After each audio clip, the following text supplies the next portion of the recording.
नमस्कार, मी स्वराली स्वराज किचन रेसिपीमध्ये आपल्या सर्वांचं मनापासून स्वागत। आज आपण तिसऱ्याचं सुक्क बनवतोय। चला तर मग सुरुवात करूया रेसिपीला।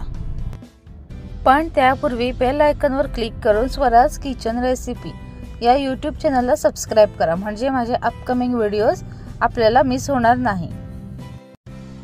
तिसऱ्याचं सुक्क बनवण्यासाठी आपल्याला एका कढईमध्ये 2 चमचे तेल गरम करून घ्यायचे। जसं तेल गरम झालं की आपल्याला 4 ते 5 हिरव्या मिरच्या उभ्या चिरून घ्यायचे, 7 ते 8 लसणाच्या पाकळ्या ठेचून घ्यायचे, तसंच अर्धा इंच आल्याचा तुकडा सुद्धा ठेचून घ्यायचा।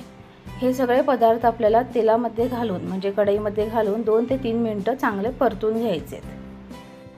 आलं लसूण मिरची असं तेलामध्ये परतून घेतल्यामुळे पदार्थात त्याची खूप छान अशी चव उतरते।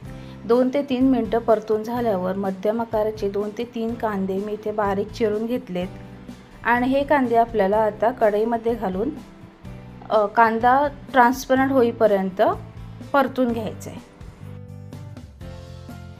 एकदा कांदा परतून झाला म्हणजेच कांदा ट्रान्सपरंट झाला की आपल्याला आपण ज्या तिसऱ्या क्लीन करून घेतल्या होत्या त्या सगळ्या तिसऱ्या या कांद्यामध्ये घालून मिक्स करून घ्यायचे।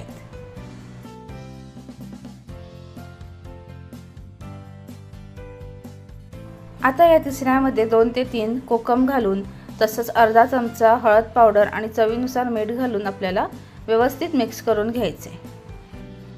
आपल्याकडे सपोज कोकम नसेल तर कोकमच्या जागी आपण लिंबू, आमचूर पावडर किंवा टोमॅटो सुद्धा वापरू शकता।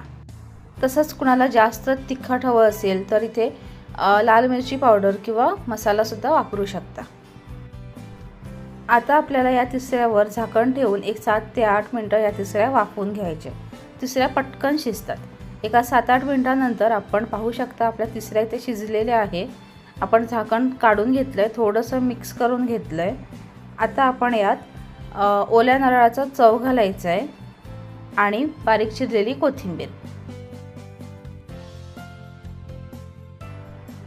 आणि खोबरं व्यवस्थित मिक्स करून घेतल्यावर आपल्याला हे तिसऱ्याचं सुक्क आता 2 मिनिटं असंच शिजवून घ्यायचे।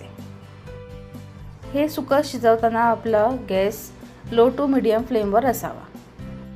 खूप हाय फ्लेमवर शिजवलं की सुक्क खालून करपण्याचे चान्सेस असतात।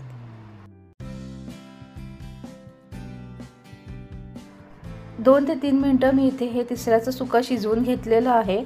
आपलं हे तिसऱ्याचं सुक्क तयार झालेलं आहे। आता आपण हे सर्व करून घेऊया। या पद्धतीने तिसऱ्याचं सुक्क नक्की बनवून पहा। आवडले असल्यास कमेंट करून कळवा। सर्वात महत्त्वाचं बेल आयकॉनवर क्लिक करून स्वराज किचन रेसिपी या यूट्यूब चॅनलला सबस्क्राइब करा, लाईक करा व शेअर करा। धन्यवाद।